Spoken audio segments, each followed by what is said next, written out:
Hey guys, how are you all.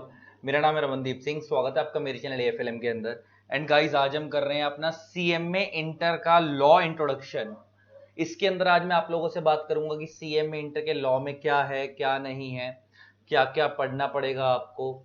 और इसके अंदर हम आज ये भी पढ़ेंगे लॉ क्या होता है, लॉ कैसे बनता है इंडिया के अंदर। मैं सबके बारे में बात करूंगा। लेकिन मैं पहले आपको आपका थोड़ा सा पहले कोर्स का इंट्रो दे दूं कि आपको लॉ में क्या पढ़ना है, उसकी कितनी कितनी वेटेज है। क्योंकि आपके लॉ के पेपर में कुछ चीजों की बाइफर्केशन है, अलग अलग तरीके के लॉ हैं। तो उनके बारे में पहले एक समझ लेते हैं, एक ब्रीफ ओवरव्यू ले लेते हैं, देन उसके बाद फिर हम आगे बढ़ेंगे लॉ क्या होता है, लॉ कैसे बनता है। अगर मैं तुम्हारे से बात करूं तुम्हारे सीएमए इंटर की, तो सीएमए इंटर में जो आपका पेपर नंबर है, सीएमए इंटर में जो आपका यह है पेपर 6। कौन सा पेपर है ये? पेपर नंबर 6 पेपर नंबर है आपका ये।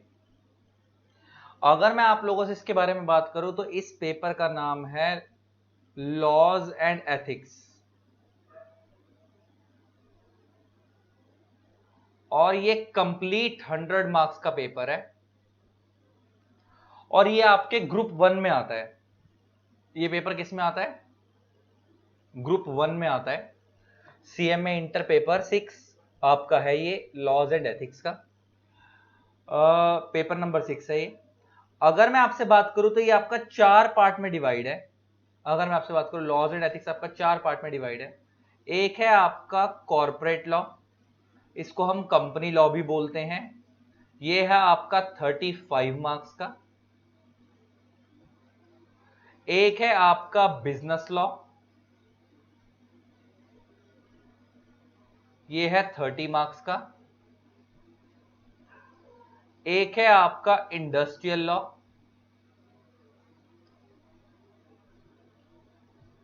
ये है 25 मार्क्स का। और एक है आपकी एथिक्स, ये है 10 मार्क्स की। समझ आया होगा? 30, 35 और 25 60, 60 और 30 90 और 10 100। आपका टोटल में 100 मार्क्स का पेपर है ये। और ये ऐसे ऐसे बाइफरकेटेड, आपको समझ आ गया। Company law 35 marks, business law 30 marks, industrial law 25 marks, ethics 10 marks. अगर मैं आपसे इस पोर्शन की बात करूं तो ये टोटली न्यू है आप लोगों के लिए। ये आपने सीएमए फाउंडेशन में नहीं पढ़ा था। जो बच्चे ग्रेजुएशन से डायरेक्ट एंट्री करके आते हैं सीएमए के अंदर, या जो बच्चे बीकॉम सेकंड ईयर वगैरह में हैं, उन लोगों ने कंपनी लॉ का थोड़ा बहुत बेसिक बेसिक चीजें ग्रेजुएशन में पढ़ी होगी। अदरवाइज यहां पे बहुत डिटेल में और केस स्टडी बेस आता है। तो ये आपको पढ़ना है 35 मार्क्स के लिए। ये देखा जाए तो इन ये तीन चीजें एक तरफ और कंपनी लॉ एक तरफ, और वेटेज इसकी 35 नंबर है। तो अगर मैं स्कोर के हिसाब से बताऊं कि ज्यादा स्कोरिंग वो तीन है। लेकिन अगर मैं इंडस्ट्री में अप्लाई होने के हिसाब से बताऊं कि इंडस्ट्री में ज्यादा सबसे ज्यादा अप्लाई कौन होता है, वो तो ये है कॉर्पोरेट लॉ। तो प्रैक्टिकली सबसे ज्यादा इस चीज का यूज है। और हाँ, इंडस्ट्रियल लॉ का भी, लेकिन बहुत रेयर है क्योंकि इसमें सीएमए वाले डील नहीं करते इस लाइन के अंदर। लॉयर्स या सीएस डील करते हैं इसके अंदर। लेकिन कॉर्पोरेट लॉ में सीएस सीएस सीएमए तीनों डील करते हैं। इस लाइन में आप लोगों का बहुत वो है। और बिजनेस लॉ तो आपको ओवरऑल बिजनेस लॉ की लैंग्वेज जो आपको बिजनेस का एक ओवरव्यू देते हैं। और एथिक्स तो क्या है? संस्कार जो आपको सिखाए जाएंगे। तो basically examination point of view से, स्कोरिंग के हिसाब से अगर मैं बोलूं तो ये है। और नॉलेज के हिसाब से अगर मैं बोलूं तो सारे ही जरूरी है। और सबसे ज्यादा जो इसकी इंडस्ट्री में एप्लीकेशन होती है वो ये है। लेकिन हमें तो सारे ही पढ़ने हैं क्योंकि हमें पेपर भी निकालना है और हमें इंडस्ट्री के हिसाब से ही पढ़ना है। तो हम तो सारे ही पढ़ेंगे और सब तमीज से पढ़ेंगे, अच्छे से पढ़ेंगे। क्योंकि मैं एक चीज हमेशा बोलता हूं, खाली डिग्री लेके कुछ नहीं होगा। हमें सीएमए नहीं बनना, हमें क्वालिटी सीएमए बनना है। फर्क है ना दोनों बातों में। सीएमए नहीं बनना, क्वालिटी सीएमए बनना है। ब्रांड लगाकर निकलना। अच्छा, एक टाइम पे 10 लोग सेम डिग्री लेके निकल रहे हैं सीएमए की। सबने मान लो सेम टाइम पे क्वालिफाई करी, मान लो सबकी परसेंटेज भी सेम थी, लेकिन क्या सबकी सैलरी सेम लगेगी? नहीं। क्यों? नॉलेज में फर्क है, नॉलेज में फर्क है। डिग्री सबके पास सेम है, लेकिन स्टिल डिग्री क्या कहते हैं, सैलरी में फर्क है बिकॉज ऑफ नॉलेज। तो हमें खाली सीएमए नहीं बनना, हमें क्वालिटी सीएमए बनना है। तो ये आपका एक है। बिजनेस लॉ की अगर मैं आपसे बात करूं तो आप लोगों ने ना ओवरव्यू आपने पढ़ रखा है। कॉन्ट्रैक्ट एक्ट आपने पढ़ा था, सेल ऑफ गुड्स एक्ट आपने पढ़ा था। वो जो कॉन्ट्रैक्ट आपने पढ़ा था वो तो पढ़ना ही है, उसका एडवांस लेवल भी है, वो भी पढ़ना है। यहाँ पे सेल ऑफ गुड्स एक्ट पढ़ना है। 5 लॉ पढ़ने हैं यहाँ पे। कॉन्ट्रैक्ट एक्ट, जितना पढ़ा था वो तो पढ़ना ही है फाउंडेशन में, उसके अलावा एक्स्ट्रा ही पढ़ना, advance level, contract of indemnity, guarantee सब पढ़वाऊंगा मैं तुम्हारे को। नेक्स्ट आप लोगों ने फाउंडेशन में पढ़ा था क्वासी कॉन्ट्रैक्ट्स तक, अब उससे आगे का भी पढ़ना और वो तो पढ़ना ही है। Next sale of goods act जितना पढ़ के आए थे वो है, उसका थोड़ा एडवांस लेवल है इसमें भी। नेक्स्ट पार्टनरशिप एक्ट, ये भी आप ऑलरेडी पढ़ के, नहीं ये नहीं आपने पढ़ा था, ये आपको नहीं पढ़ाया था, सीए फाउंडेशन को पढ़ाया था, पार्टनरशिप एक्ट आपने नहीं करा था। नेक्स्ट उसके बाद आता है एलएलपी एक्ट, ये भी आपको नहीं कराया गया था फाउंडेशन में, वो भी यहाँ पढ़ना है। और नेक्स्ट है आपका नेगोशिएबल इंस्ट्रूमेंट एक्ट, ये आपने फाउंडेशन में पढ़ा था लेकिन उसको डिटेल में पढ़ना है। तो ये 5 एक्ट हैं जो आपको बिजनेस लॉ में पढ़ने हैं। नेक्स्ट आता है इंडस्ट्रियल लॉ। इंडस्ट्रियल लॉ के अंदर बेसिकली ये आते हैं लेबर लॉज, इसके अंदर हम बोले तो फैक्ट्रीज हैं तो फैक्ट्रीज कैसे चलेंगी, ग्रेचुटी कैसे दी जाएगी, वेजेस कितने कितने दिए जाएंगे, कितने मिनिमम इतने वेज देने चाहिए, बोनस कितना कितना दिया जाएगा वर्कर्स को, उन सबको बोलते हैं हम इंडस्ट्रियल लॉज, वो हम यहाँ पढ़ेंगे। और 10 मार्क्स की क्या है आपकी एथिक्स, बहुत छोटी सी एथिक्स है लेकिन 10 मार्क्स बहुत फ्री के हैं, तो ये सबको हम डिटेल में पढ़ेंगे। और ये आपको मैंने आपके कोर्स का ओवरव्यू दे दिया कि आपके सीएमए इंटर के लॉ में क्या क्या कितने मार्क्स का है और उसकी कितनी कितनी वेटेज है। अब मैं स्टार्ट करता हूं लॉ क्या होता है, लॉ कैसे बनता है, अब उसके बारे में देखते हैं। ठीक,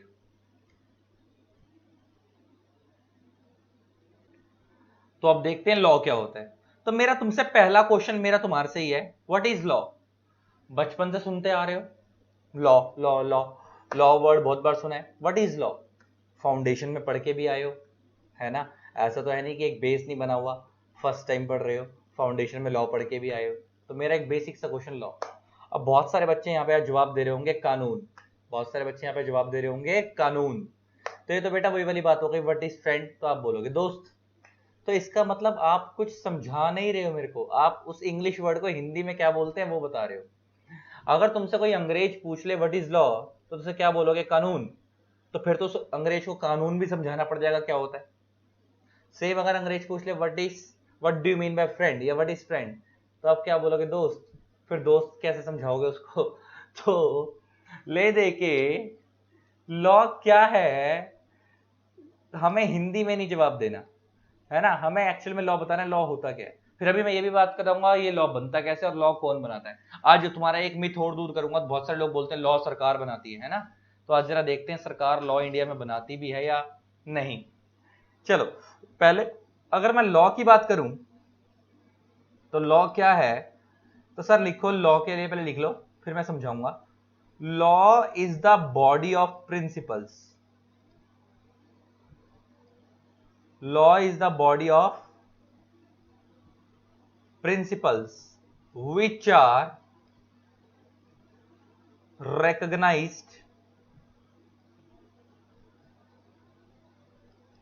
applied by the state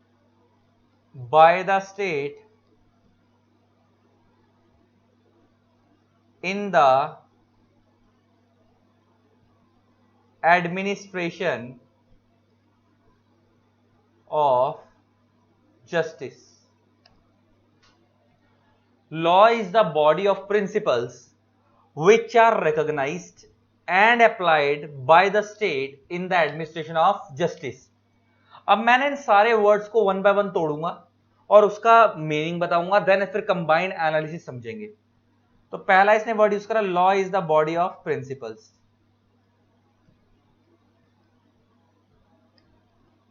तो प्रिंसिपल्स का मतलब होता है रूल्स एंड रेगुलेशंस,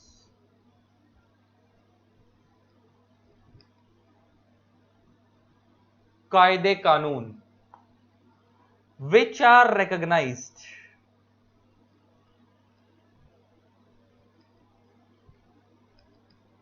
रिकॉग्नाइज का मतलब होता है अप्रूव। थर्ड वर्ड है which are applied,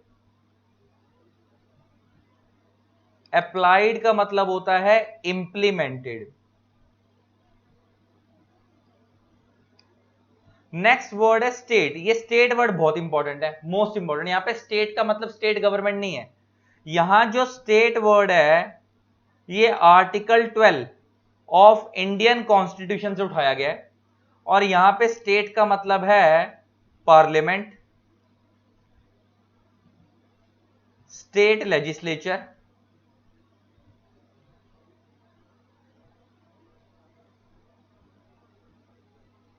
central government, CG हो गया, स्टेट गवर्नमेंट,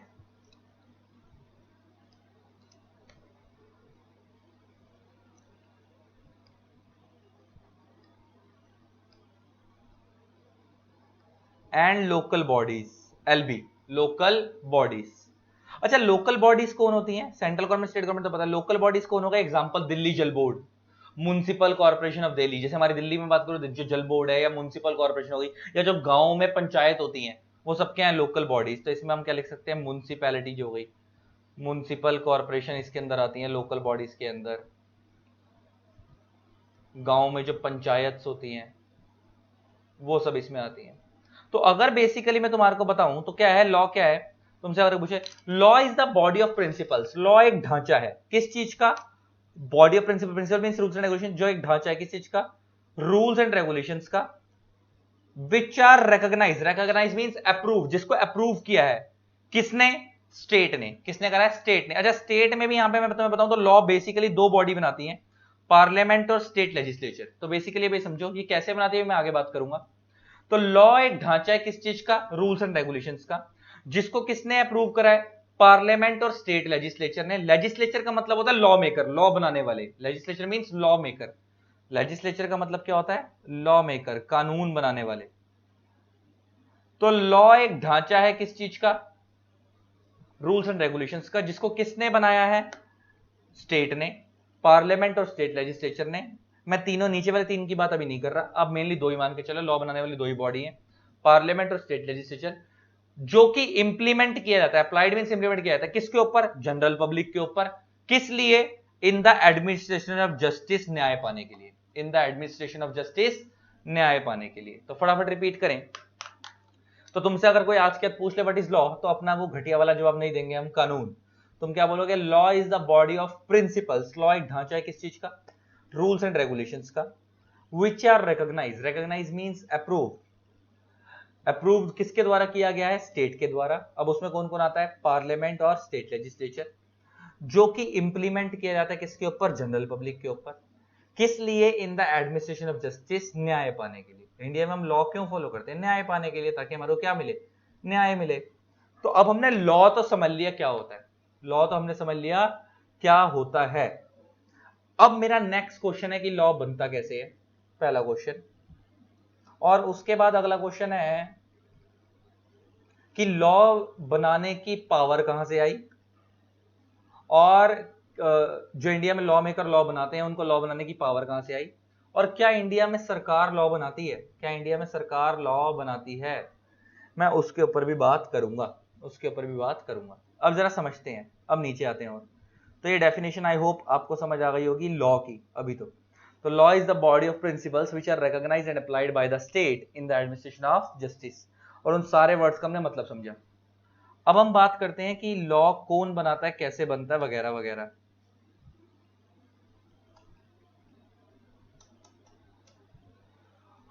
अब जरा देखो लॉ कैसे बनता है इंडिया में। देखो हमारे इंडिया में ना सबसे ऊपर जो सुपीरियर बॉडी है, हमारा इंडिया जो भी करता है उसी के कहने पे करता है, और वो चीज है कॉन्स्टिट्यूशन, भारत का संविधान। वो चीज क्या है? कॉन्स्टिट्यूशन, भारत का संविधान। तो इंडिया में कोई भी बंदा कोई भी काम करता है, उसकी पावर कहां से आई है? कॉन्स्टिट्यूशन से। अच्छा, किसने लिखा था कॉन्स्टिट्यूशन? डॉक्टर भीमराव अंबेडकर जी ने, बी आर अंबेडकर जी ने। और बेसिकली वो लिखा भी नहीं था, वो कॉन्स्टिट्यूएंट असेंबली सेटअप हुई थी, डिफरेंट डिफरेंट कंट्रीज से अडॉप्ट किया गया था। डिफरेंट डिफरेंट कंट्रीज से क्या किया गया था? अडॉप्ट किया गया था। डॉक्टर भीमराव अंबेडकर जी ने बनाया था, और डिफरेंट डिफरेंट कंट्रीज से अडॉप्ट किया गया था। तो सबसे ऊपर है भारत का संविधान। तो अगर कोई भी काम करना होता है तो कॉन्स्टिट्यूशन पावर देता है और उसके अकॉर्डिंग चलता है। तो अगर मैं तुम्हारे को बताऊं ना, तुमने ना तीन चीजें पढ़ी थी स्कूल के अंदर। मैं पहले कॉन्स्टिट्यूशन को अभी रखता हूं साइड में। तुमने तीन चीजें पढ़ी थी स्कूल के अंदर कि हमारा जो इंडियन लीगल सिस्टम है ना, वो तीन पार्ट में डिवाइड है। एक है, मेरे को पता तुमने बहुत बेसिक क्लास में पढ़ा होगा, मेरे को याद नहीं, नाइन्थ में पढ़ा होगा या टेंथ में पढ़ा होगा, एसएसटी वगैरह के अंदर पढ़ा होगा, एसएसटी वगैरह में, कि हमारा इंडियन लीगल सिस्टम ना तीन पार्ट में डिवाइड है। एक है लेजिस्लेटिव, एक है एग्जीक्यूटिव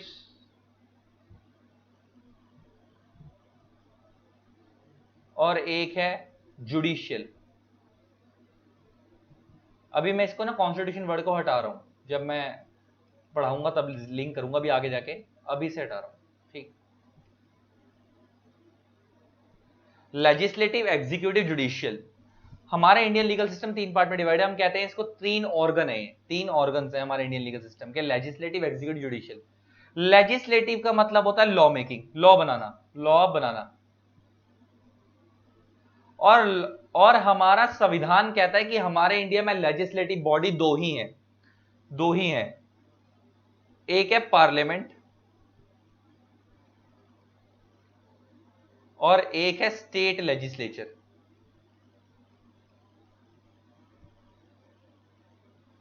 अच्छा, अगर तुम्हें पता हो तो पार्लियामेंट के 2 हाउस होते हैं, एक होता है लोकसभा,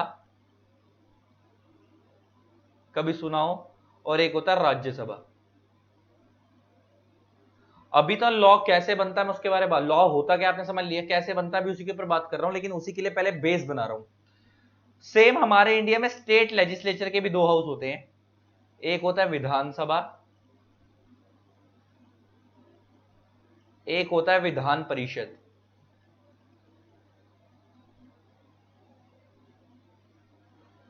तो हमारे इंडिया में लेजिस्लेटिव बॉडी 2 हो गई, पार्लियामेंट और स्टेट लेजिस्लेचर। पार्लियामेंट के 2 हाउस कौन कौन से, लोकसभा, राज्यसभा। स्टेट लेजिस्लेचर के 2 हाउस कौन से, विधानसभा, विधान परिषद। जो हमारे इंडिया में 2 तरीके के लॉ होते हैं, एक वो वाले लॉ जो ऑल ओवर इंडिया पे लगते हैं, एक वो वाले लॉ जो स्टेट टू स्टेट वेरी करते हैं, इस स्टेट में अलग दूसरी स्टेट में अलग। एग्जांपल लेके बात करूं तो तुम लोगों ने अगर देखा हो जो ट्रैफिक कंट्रोल एक्ट है, अच्छा दिल्ली के अंदर ट्रैफिक कंट्रोल एक्ट तुमने देखा होगा, दिल्ली के अंदर हेलमेट पहनना मैंडेटरी है, लेकिन बहुत सारी स्टेट्स के अंदर नहीं है। इसका Delhi traffic control act mandatory करता है, लेकिन बहुत सारी स्टेट्स नहीं करती। दिल्ली के अंदर आपने अगर देखा हो तो गाड़ी फ्रंट सीट पे जो बंदा बैठा होता है उन दोनों को ही सीट बेल्ट लगानी मैंडेटरी है, गाड़ी के अंदर सीट बेल्ट लगानी मैंडेटरी है, जो चला रहा है उसको भी, जो साथ में बैठा है उसको भी। लेकिन बहुत सारी स्टेट्स के अंदर सीट बेल्ट लगाना सिर्फ ड्राइवर को मैंडेटरी होता है, दूसरे लोगों को नहीं होता। सेम दिल्ली के अंदर जो हेलमेट लोग बाइक और स्कूटर पे पहनते हैं, जो चला रहा है उसको भी पहनना है, जो पीछे बैठा है उसे पहनना है, लेकिन बहुत सारी स्टेट्स में ऐसा नहीं होता, खाली चलाने वाले को पहनना होता है, पीछे वाले को नहीं पहनना होता। इसका मतलब जो ट्रैफिक कंट्रोल एक्ट है वो स्टेट टू स्टेट वेरी करता है, वो इंडिया पे नहीं लगता, पूरे हर स्टेट अपने हिसाब से बनाती है। इसका मतलब ये जो law state to state vary करते हैं और हर स्टेट का अपना लॉ होता है, वो लॉ कौन सी बनाती है, स्टेट लेजिस्लेचर बनाती है। लेकिन जो लॉ पूरे इंडिया के लिए यूनिफॉर्म है, एग्जाम्पल इनकम टैक्स एक्ट,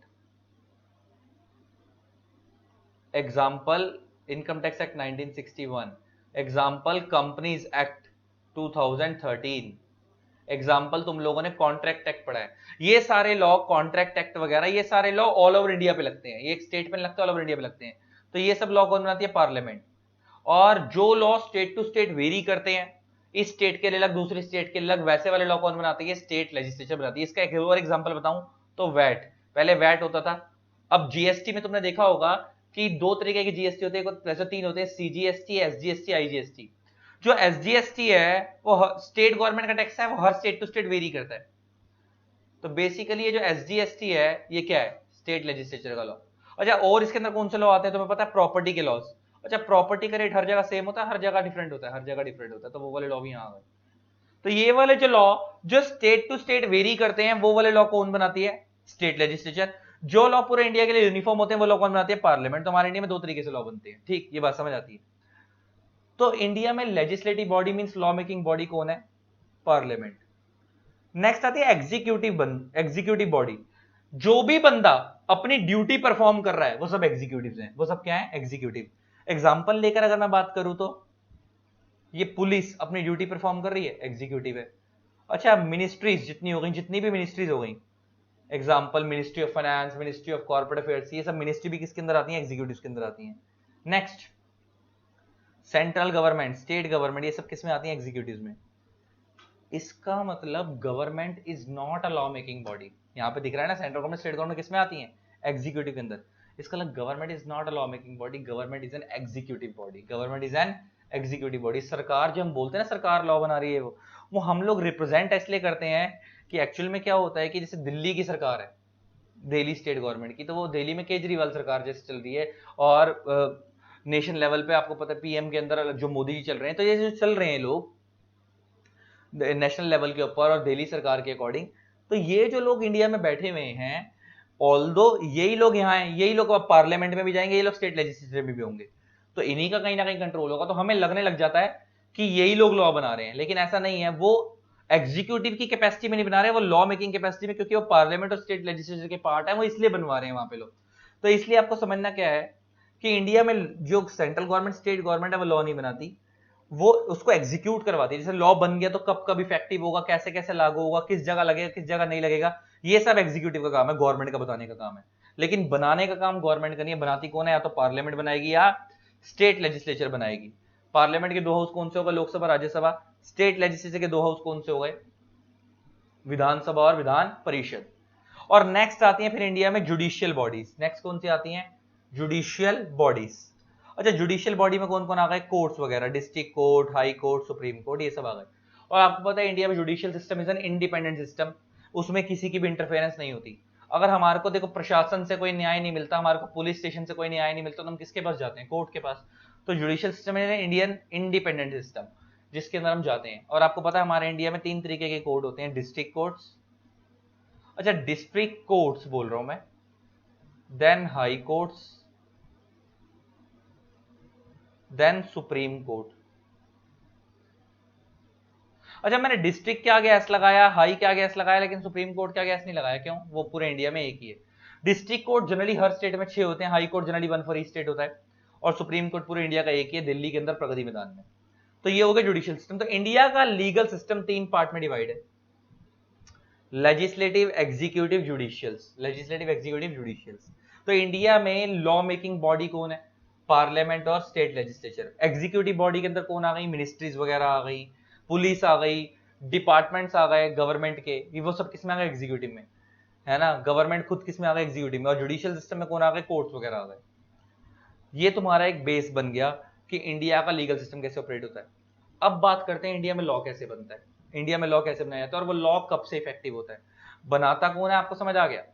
अब वो बनता है कैसे है और वो इफेक्टिव कब से होता है, उसके बारे में बात करेंगे। तो गाइस आगे बढ़ते हैं। अब मैं बात करता हूं कि इंडिया में लॉ बनता कैसे है। अब आपने ये तो देख लिया कि ये लॉ बनाती कौन है? पार्लियामेंट और स्टेट लेजिस्लेचर। लेकिन इनको बनाने की पावर कहां से आई और लॉ बनता कैसे है, मैं उसके ऊपर बात करता हूं। हमारे इंडिया में जो भी करने की पावर जिसको भी आती है वो कॉन्स्टिट्यूशन ऑफ इंडिया से आती है, भारत के संविधान से। तो हमारे इंडिया का सबसे ऊपर जो कॉन्स्टिट्यूशन है, भारत का संविधान है, उस कॉन्स्टिट्यूशन का एक शेड्यूल 7 है। ये जो मैं बताने जा रहा हूं ना, ये भी तुमने ऑलरेडी कहीं ना कहीं पढ़ा हुआ है। शेड्यूल 7 है, उसके अंदर ना 3 लिस्ट है, अगर तुम्हें पता हो तो। एक लिस्ट 1 है, इसको हम यूनियन लिस्ट भी बोलते हैं। एक लिस्ट 2 है, इसे हम स्टेट लिस्ट भी बोलते हैं। और एक लिस्ट 3 है, इसे हम कंकरेंट लिस्ट भी बोलते हैं। तो हमारे इंडिया में कॉन्स्टिट्यूशन है, कॉन्स्टिट्यूशन का शेड्यूल 7 है। शेड्यूल 7 के अंदर 3 लिस्ट हैं, लिस्ट 1, लिस्ट 2, लिस्ट 3। और इस लिस्ट 1 में ना आइटम्स दी गई हैं, लिस्ट 2 में भी आइटम दी गई हैं, लिस्ट 3 में भी आइटम दी गई हैं। आइटम का मतलब है मैटर्स, कि इन मैटर से रिलेटेड कौन कौन लॉ बनाएगा। और हमारे संविधान में क्लियर कट लिखा हुआ है कि जो भी आइटम लिस्ट 1 में आएंगी उनसे रिलेटेड लॉ खाली पार्लियामेंट बनाएगी। तो इसमें लिखा है only parliament has the exclusive power to make laws. List 1 के अंदर only parliament has the exclusive power to make laws, exclusive power to make laws. List 2 है स्टेट लिस्ट, इसके अंदर लॉ बोलता है only state legislature has the, एक मिनट एक गलत लिख दिया,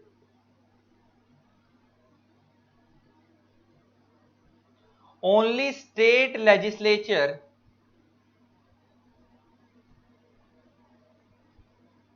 has the exclusive power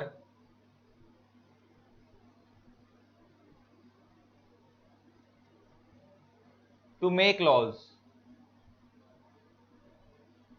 और लिस्ट 3 है कंकरेंट लिस्ट, जहां पे पार्लियामेंट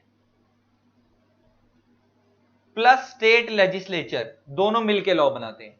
तो लिस्ट 1 में वो वाले मैटर आते हैं जहां पे पार्लियामेंट लॉ बनाती है, लिस्ट 2 में वो वाले मैटर आते हैं जहां पे स्टेट लेजिस्लेचर लॉ बनाती है, लिस्ट 3 में वो वाले मैटर आते हैं जहां पे पार्लियामेंट प्लस स्टेट लेजिस्लेचर दोनों मिलकर लॉ बनाते हैं। जैसे एग्जांपल लेके बात करूं, कंपनीज एक्ट पूरे इंडिया में लग रहा है, तो ये वाला मैटर कंपनी से रिलेटेड जो मैटर है वो लिस्ट 1 में आते हैं, तो इससे रिलेटेड कंपनी एक्ट 2013 किसने बनाया? पार्लियामेंट ने बनाया। इनकम टैक्स से रिलेटेड मैटर भी किसमें आते हैं? लिस्ट 1 में आते हैं, इसलिए इनकम टैक्स एक्ट 1961 भी किसने बनाया? पार्लियामेंट ने बनाया। तो जो लॉ लिस्ट 1 में आते हैं उसे हम बोलते हैं यूनियन लिस्ट के मैटर्स, और इनको कौन बनाती है? पार्लियामेंट। और ये वो वाले लॉ हैं जो ऑल ओवर इंडिया पे लगते हैं। लिस्ट 2 में वो वाले मैटर आते हैं जो स्टेट टू स्टेट वेरी करते हैं। एग्जांपल मैं तुम्हें बताया SGST, state goods and services tax act, इसका एक एक्ट है, एसजीएसटी एक्ट है पूरा। इसके अलावा अगर मैं तुम्हारे से बात करूं तो अभी मैंने बताया था ट्रैफिक कंट्रोल एक्ट, ये भी इसी के अंदर आता है। अच्छा, इसके अलावा एक है कंकरेंट लिस्ट। कंकरेंट लिस्ट के अंदर वो वाले मैटर आते हैं। अच्छा, एक और मैटर आ सकता है यहां पे तुम्हें अगर मैं बताऊं तो इंडिया में एक और मैटर आ सकता है यहां पे, और क्या क्या आ सकता है तुम्हें अगर मैं बताऊं तो स्टैंप ड्यूटी, स्टैंप से रिलेटेड लॉ। इंडिया में हर जगह ना आपने देखा होगा स्टैंप ड्यूटी पे होती है, हर स्टेट में स्टैंप ड्यूटी अलग होती है। स्टैंप ड्यूटी स्टेट का मैटर है, लिस्ट 2 का मैटर है, it varies from state to state, हर स्टेट के अकॉर्डिंग अलग अलग लगती है स्टैंप ड्यूटी। तो ये सब मैटर लिस्ट 2 के हैं। अच्छा, इधर लॉ कौन बनाती है? इनसे रिलेटेड लॉ कौन बनाएगी? State legislature. अच्छा, पार्लियामेंट के दो हाउस कौन से हैं? लोकसभा राज्यसभा। स्टेट लेजिस्लेचर के दो हाउस कौन से? विधानसभा विधान परिषद। तो यहां पे लॉ कौन बनाती है? पार्लियामेंट। यहां लॉ कौन बनाती है? State legislature. और लिस्ट 3 में ऐसे मैटर आते हैं जहां पे दोनों मिलकर बनाते हैं। अब इसमें कौन कौन से मैटर आ सकते हैं? अच्छा, एग्जांपल लेके बात करता हूं, जहां पे हमारे को लगता है कि पार्लियामेंट और स्टेट के बीच में कंफ्लिक्ट हो सकता है, तो वहां पे क्या होगा, या दो स्टेट के बीच में कंफ्लिक्ट हो सकता है, ऐसे मैटर्स को लिस्ट में डालते हैं। तुमने देखा हो अगर कई बार या सुना हो कभी कि दिल्ली में अगर कभी बाढ़ आ जाती है और पानी भर जाता है जमुना में, तो वो लोग हरियाणा छोड़ देते हैं। सेम हरियाणा में अगर पानी भर जाता है, ओवर हो जाता है, तो वो लोग दिल्ली में जमुना में छोड़ देते हैं। अच्छा, एक बात बताओ, अगर ये पानी छोड़ने का भी एक मैटर है, इस रिलेटेड भी लॉ बने हुए हैं, अगर ये वाला मैटर लिस्ट 2 में होता तो मजाल है एक स्टेट दूसरी स्टेट को पानी छोड़ने दे, नहीं। इसलिए अगर दो स्टेट में कंफ्लिक्ट होगा तो ऐसा ना हो, इसलिए पार्लियामेंट पहले से ही आ गई दोनों स्टेट के कंफ्लिक्ट को रिजॉल्व करवाने के लिए। तो अगर दो स्टेट में कंफ्लिक्ट होगा तो पार्लियामेंट क्या बोलेगी? जाने दो, ऐसा होने दो। इसका मतलब प्रैक्टिकली इसके अंदर पार्लियामेंट और स्टेट लेजिस्लेचर दोनों मिलकर लॉ बनाते हैं। यहाँ पे पार्लियामेंट और स्टेट लेजिस्लेचर दोनों मिलकर लॉ बनाते हैं इस लिस्ट के अंदर। इधर पार्लियामेंट और स्टेट दोनों मिलकर लॉ बनाते हैं।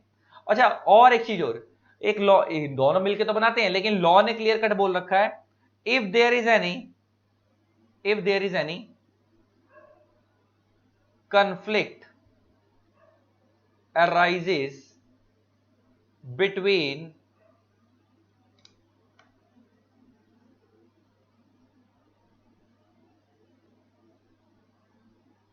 if there is any conflict arises between parliament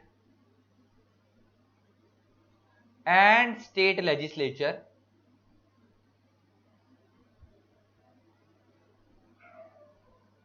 then parliament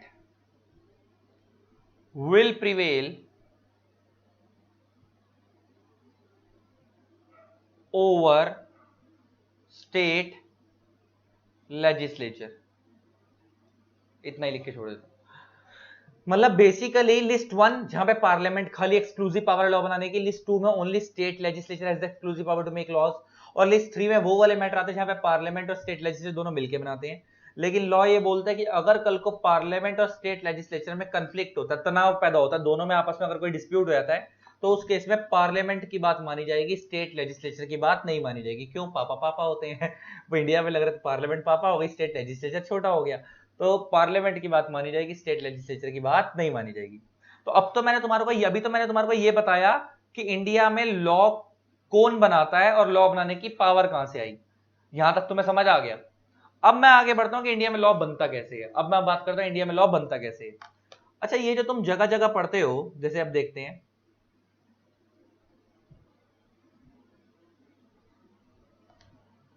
ये जो तुम लोग जगह जगह पढ़ते हो, जैसे एग्जांपल लेके बात करें, कंपनीज एक्ट 2013,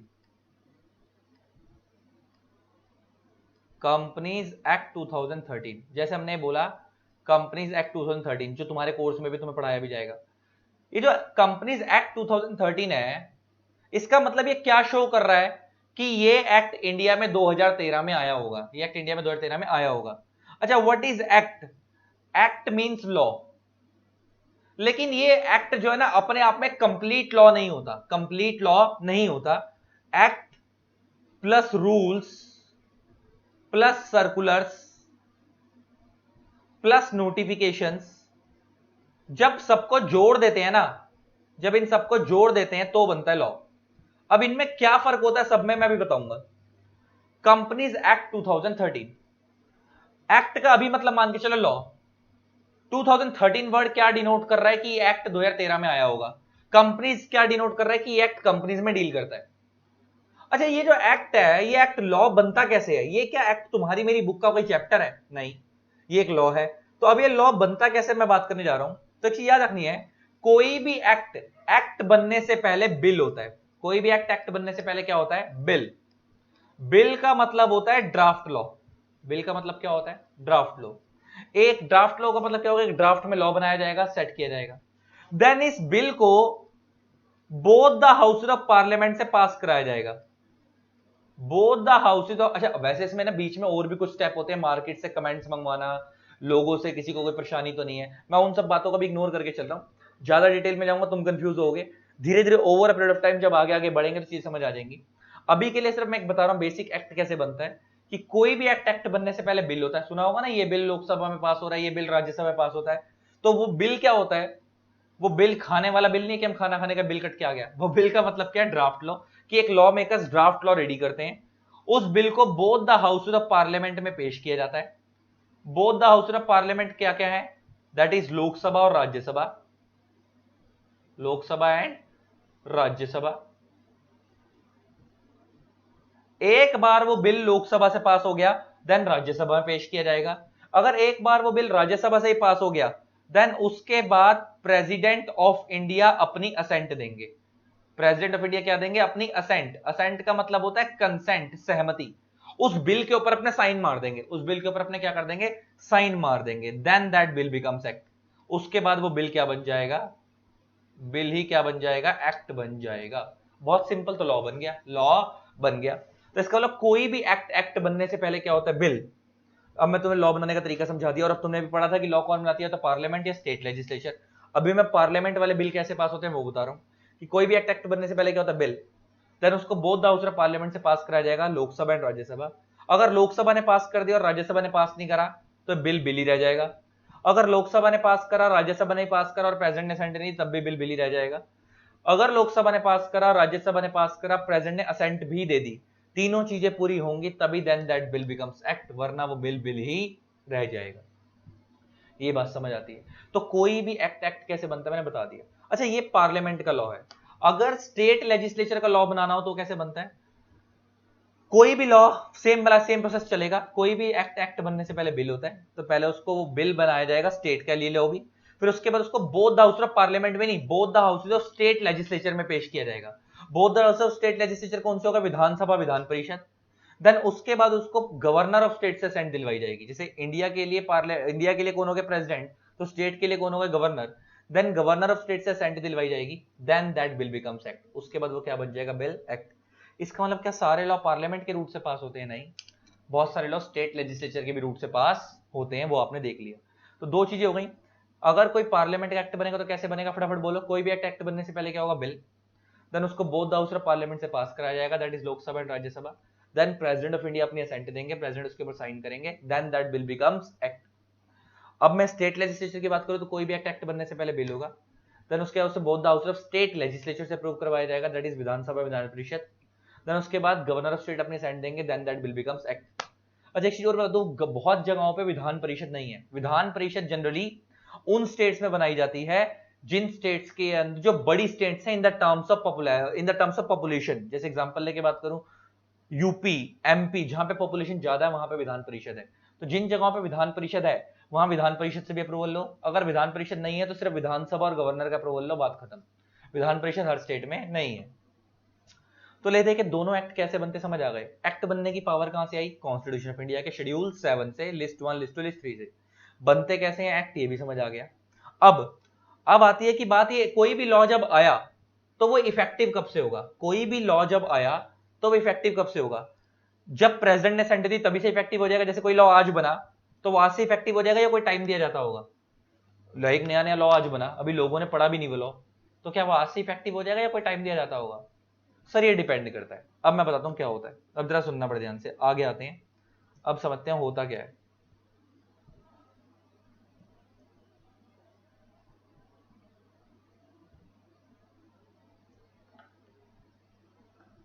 कोई भी लॉ जब एक्ट बना तो एक्ट बनने के बाद ना, जब वो एक्ट बन गया तो उसको एक्ट बनने के बाद उसे ऑफिशियल गजेट ऑफ इंडिया में पब्लिश कर दिया जाता है।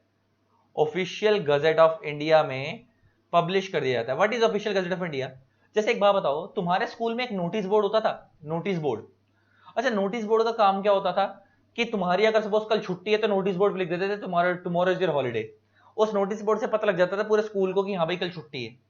Same official gazette of India का भी यही काम है।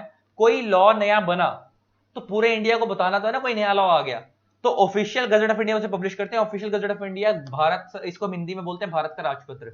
ये हमारे इंडिया की एक वेबसाइट है egazette.nic.in, तुम्हें वहां पे मिल जाएगी और जितने भी लॉ बनते हैं वो सब वहां पब्लिश किए जाते हैं। तो एक बार वो पब्लिश हो जाएगा तो सबको पता लग जाएगा लॉ बन गया। तो मैं दिखाता हूं ऑफिशियल गजेट ऑफ इंडिया कैसा होता है, तो मैं दिखाता हूं।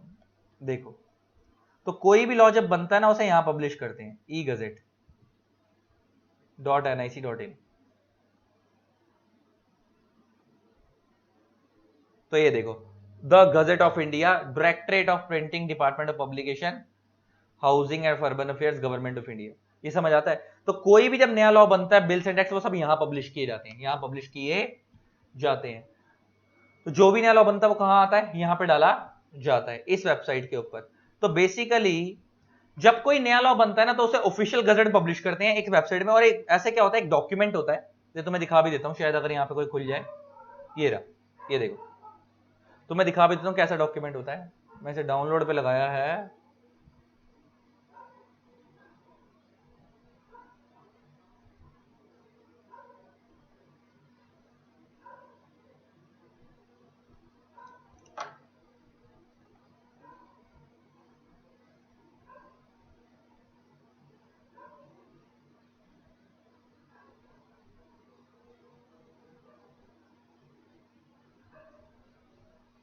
ये देखो खुल गया।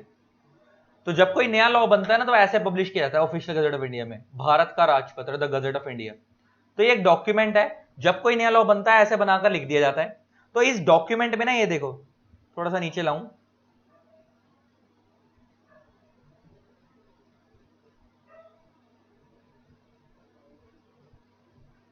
ये हिंदी में दिया हुआ, पहले मैं इंग्लिश में दिखाता हूं तुम्हारे को। पहले हिंदी में देते हैं फिर इंग्लिश में भी देते हैं।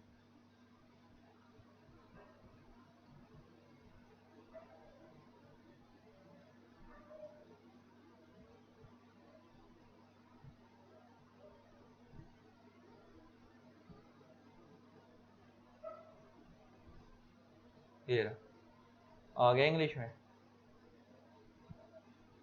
ये देखो।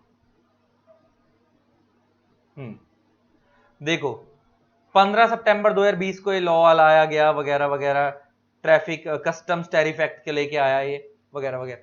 अब जरा सुनना बड़े ध्यान से, मैं बताने के जा रहा हूं। जैसे तुमने डॉक्यूमेंट देख लिया, ऐसा बन के आता है। जब कोई नया लॉ बनता है ना, जब कोई नया लॉ बनता है तो उसे ऑफिशियल गजेट में डाल देते हैं, एक डॉक्यूमेंट में लिख देते हैं, उसे लिखते हैं गजेट ऑफ इंडिया। और उसमें ना डेट बता दी जाती है कि ये लॉ किस डेट से आएगा। जैसे मान लो इस एक्ट को प्रेसिडेंट ने असेंट दी, इस एक्ट को प्रेसिडेंट ने असेंट दी, मान लो 15/5/2021 को, 15 मई 2021 को असेंट दी प्रेसिडेंट ने, प्रेसिडेंट असेंट दी और सेम डे इसे पब्लिश कर दिया गया, सेम डे इसे ऑफिशियल गजेट में पब्लिश कर दिया गया। लेकिन ये प्रेसिडेंट ने असेंट दी, पब्लिश कर दिया गया, लेकिन इस एक्ट के अंदर क्लियर कट लिख दिया गया कि ये लॉ जो इफेक्टिव होगा ना, ये लॉ इफेक्टिव होगा 20 सितंबर 2021 से, 20/9/2021 से। तो फिर ये लॉ उस डेट से इफेक्टिव होगा। इफेक्टिव कल के इंडस्ट्री में अप्लाई होगा। मतलब कोई भी लॉ जब बनता है तो उसे official gazette of India publish करते हैं। पब्लिश करने के बाद डेट बता दी जाती है कि ये लॉ इस डेट से इफेक्टिव होगा। तो जैसे अगर डेट बताई है 20/9/2021 तो उस डेट से होगा। बच्चा बोलता है सपोज अगर कोई डेट नहीं बताई तो अगर कोई डेट नहीं बताई तो जिस दिन उसे ऑफिशियल गजट में पब्लिश करा था उसी डेट से इफेक्टिव होगा। जिस दिन उसे ऑफिशियल गजट में पब्लिश करा था उसी डेट से इफेक्टिव होगा। तो मतलब 15 तारीख से इफेक्टिव हो जाएगा। इसका मतलब दो बातें हो गई। कोई भी लॉ जब बना तो उसे ऑफिशियल गजट पब्लिश किया जाता है। पब्लिश करने के बाद एक डेट बता दी जाती है। अगर कोई डेट बताई है तो वो लॉ उस डेट से इफेक्टिव होगा और इंडस्ट्री में फॉलो करेंगे लॉ। अगर कोई डेट नहीं बताई तो जिस दिन पब्लिश किया गया था उसी डेट से इफेक्टिव हो जाएगा। तो फटाफट सिंपल सा लॉ बनाने का स्टेप बताओ। तो कोई भी एक्ट बनने से पहले बिल होता है, फिर उस बिल को बोथ हाउस ऑफ पार्लियामेंट से पास कराया जाएगा, that is Lok Sabha and Rajya Sabha. Then president of India अपने सेंड देंगे, then that bill becomes act. और जैसे वो एक्ट बनेगा then it is publish into official gazette of India. और पब्लिश करने के बाद अगर कोई डेट बताई है तो उस डेट से इफेक्टिव होगा। अगर डेट नहीं बताई तो जिस दिन पब्लिश किया गया था उसी डेट से इफेक्टिव होगा। अच्छा, ये तो बात हो गई ऑफिशियल जो वो वाले लॉ जो पार्लियामेंट बनाती है। अगर कोई लॉ स्टेट गवर्नमेंट बनाती है, स्टेट लेजिस्लेचर बनाती है, तो सब कुछ सेम है। मतलब पहले कोई बिल होगा, both house of state legislature से अप्रूव कराया जाएगा, देन गवर्नर सेंड देंगे, देन उसके बाद उसे ऑफिशियल गजट ऑफ इंडिया में पब्लिश नहीं किया जाता, ऑफिशियल गजट ऑफ स्टेट में पब्लिश किया जाता है। हर स्टेट का अपना गजट होता है, हर स्टेट का अपना लॉ होता है। तो उसे अपने गजट में पब्लिश करते हैं, अपने स्टेट के लॉ में पब्लिश करते हैं, अपने स्टेट के गजट में, और उसे इन्फॉर्म कर दिया जाता है।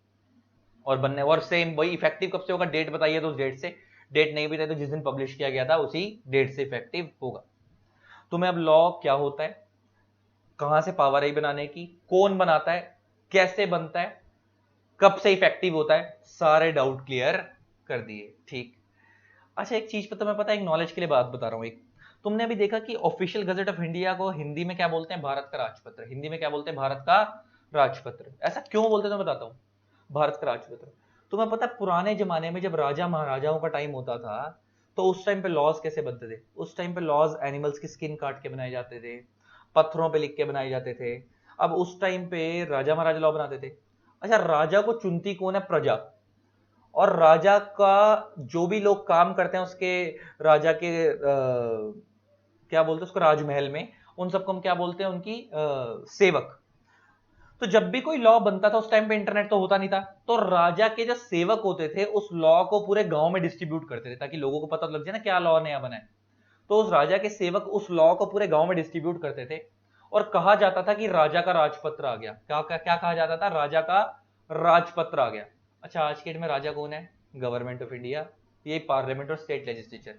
चुनती कौन है, प्रजा। और एक बार जब लॉ बनता है तो उनको हम रिप्रेजेंट कर रहे हैं भारत से, तो और हम कहते हैं भारत का राजपत्र आ गया। तो सेम कंसेप्ट है, बस पहले अलग तरीके से होता था, आज जमाना बदल के टेक्नोलॉजी आ गई, वैसे होता है। तो कोई भी लॉ बनता कैसे है, क्या होता है, कौन बनाता है, सब कुछ हमने सीख लिया। और आपके सीएमए इंटर के सिलेबस में क्या क्या हमने ये भी देख लिया। तो आई होप आपको लेक्चर अच्छा लगा होगा। और हम फुल फ्लेज लेक्चर्स में भी डील करते हैं। तो अगर कोई बच्चा इंटरेस्टेड है तो हमारे pen drive lectures, Google drive lecture buy कर सकता है। मेरा नंबर स्क्रीन पर फ्लैश हो रहा है, आप मेरे से पेन ड्राइव की डिटेल्स, गूगल ड्राइव लेक्चर की डिटेल ले सकते हो। आई होप आपको लेक्चर अच्छा लगा होगा। इसी तरीके से वीडियोस को प्यार देते रहें। Keep loving, keep supporting. जिन लोगों ने अभी तक हमारे चैनल को सब्सक्राइब नहीं करा, यूट्यूब पे सब्सक्राइब कर देना, साथ में बेल आइकन को प्रेस कर देना ताकि आपको मेरे न्यू वीडियोस की नोटिफिकेशन मिलती रहे। Thanks a lot, bye bye.